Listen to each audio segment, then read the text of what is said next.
Everyone here knows you are incompetent and a liar. The truth is, I own this company, and you're finished. Are you sure we should be laughing like this? It's the wine. And this feeling.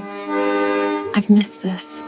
Henry adjusted his tie in the mirror of their sleek Manhattan apartment, glancing at Zoe as she slipped into a stunning red dress that hugged her curves. "You look amazing, babe," he said, his voice warm with pride. They'd been married for 8 years, building a life in the bustling city, Henry climbing the corporate ladder at a top tech firm, Zoe thriving as a marketing exec. Tonight was the annual business party at the rooftop lounge of the Empire State Building, a chance to network and celebrate. As they arrived, the city lights twinkled below like scattered diamonds. Henry mingled with colleagues, introducing Zoe with a smile. But soon, he noticed her lingering a bit too long with Roman, the charming new VP from sales. Roman was all charisma tall, with a sharp jawline and a laugh that turned heads. Zoe giggled at his jokes, her hand brushing his arm. Henry felt a pang but brushed it off as networking. Then it escalated. During a group toast, Roman leaned in close to Zoe, whispering something that made her blush. She didn't pull away. Henry approached, but Zoe waved him off dismissively. "Henry, honey, Roman was just telling me about his latest deal. Don't interrupt." The group chuckled awkwardly, and Henry stood there, face burning, feeling like a third wheel in his own marriage. Little did he know, this was just the tip of the iceberg, a humiliation that would unravel everything. After the party, the cab ride home was silent. Henry stared out at the blurred lights of Times Square, replaying the moment Zoe had dismissed him in front of everyone. When they got back to their apartment, he finally spoke. "What the hell was that tonight, Zoe? You made me look like an idiot." Zoe kicked off her heels and poured herself a glass of wine. "Oh, come on, Henry. It was just harmless flirting. Roman's a big deal at the company. He closed that $50 million contract last quarter. Networking matters." She rolled her eyes. "You're being insecure." Henry felt the words sting. Insecure. He'd been pulling 80-hour weeks to get promoted to senior director, while Zoe's career had taken off faster. Lately, she'd been coming home late, blaming client dinners and team bonding. Her phone was always face down now. Notifications silenced. That night, they slept on opposite sides of the king bed. Over the next weeks, the distance grew. Zoe started going to the gym. Before work, something she'd never done, and came back glowing. Saying Roman had recommended his trainer, Henry found himself checking her Instagram stories, photos of rooftop bars, laughter with colleagues, Roman always in the background, tagging her in posts about killing it at work. One evening, Henry came home early and heard her on the phone in the bedroom, voice low and teasing, "Yeah, I'll see you tomorrow. Can't wait." She hung up quickly when he walked in. "Just work," she said, kissing his cheek like nothing was wrong. But Henry's gut twisted. Something was off. And the humiliation from the party was starting to feel like the beginning of a much bigger betrayal. Henry couldn't shake the suspicion. One Friday, when Zoe said she had another late client meeting, he decided to check for himself. He left work early, took an Uber to her office building in Midtown, and waited across the street. He saw them, Zoe and Roman, walking out together, laughing, her hand tucked into his arm. They headed to a cozy Italian spot in Hell's Kitchen, the kind with dim lighting and private booths. Henry followed at a distance, heart pounding.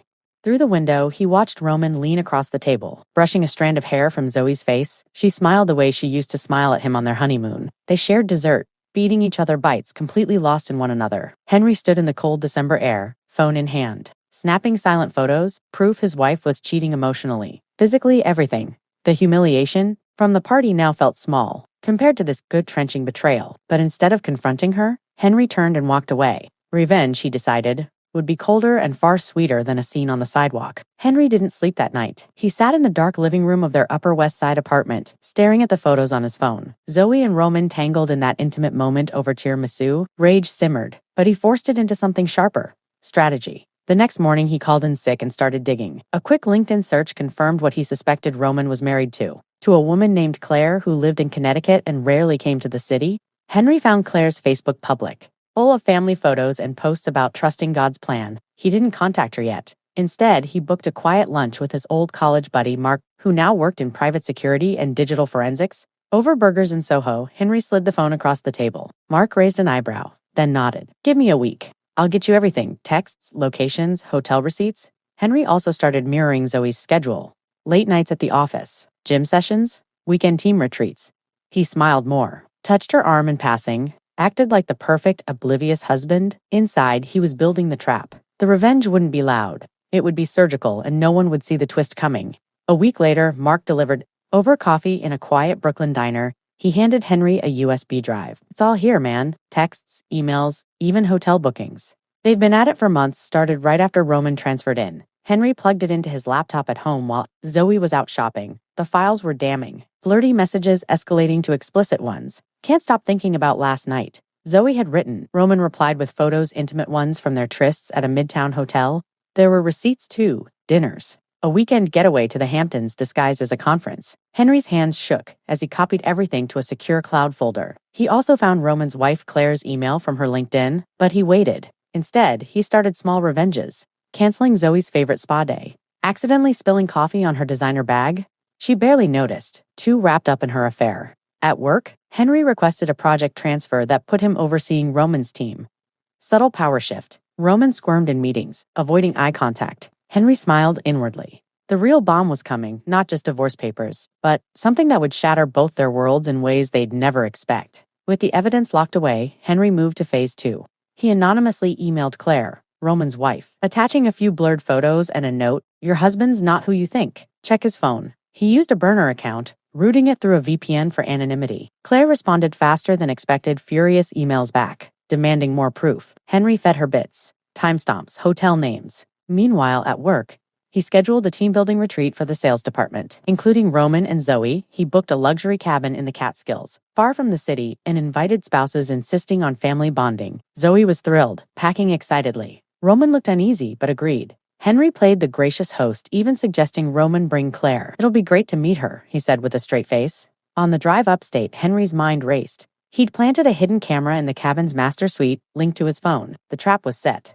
As snow dusted the roads, Zoe chattered about work promotions, oblivious. Roman texted her secretly. Henry saw the notification pop on her phone. The weekend would expose everything. But the twist? Henry had one more card up his sleeve that would flip the script entirely. The Catskills cabin was picture-perfect log walls, roaring fire, snow blanketing the pines outside. Henry played host masterfully, pouring wine, grilling steaks, sharing laughs with Zoe, Roman and Claire, who arrived looking polished but tense. 2 new beginnings, Henry toasted, his eyes flicking to the hidden camera feed on his phone. That night, as planned, Zoe and Roman slipped away to the master suite while Henry took a walk with Claire. The camera captured it all. Passionate kisses, whispered promises of leaving their spouses. Henry and Claire watched from the guest room, her hand on his knee a touch too familiar. Bursting in, Henry flung open the door. "Surprise!" Zoe froze. Roman paled. Claire stepped forward, evidence packet in hand. "We've got everything, texts, videos, the works," Zoe stammered. "Henry, please." It was a mistake. But Henry laughed coldly.